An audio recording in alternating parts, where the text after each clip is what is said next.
Alright, we're starting this next story with the stare off of the squirrel. So I'm going to let him deal with his squirrel problems. As you see what he's doing now. He stands and points just like this. And Mr. Squirrel sits there and eats his food just nicely and does not move.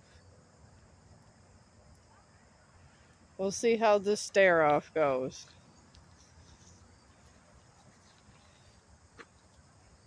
There's a squirrel. There's Chong. There's a squirrel. And there's Chong. He does not move. He's like a statue. This is our problem whenever we see a squirrel. It never... Oh, I had to itch my head. Another bug. We're a little closer. There's a squirrel there. There how he inches a little bit closer. Now he went on the tree. Now Chong goes this way. We'll call that the squirrel stare off.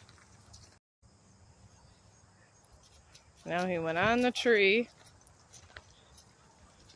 Now Chong goes this way. We'll call that the squirrel stare off.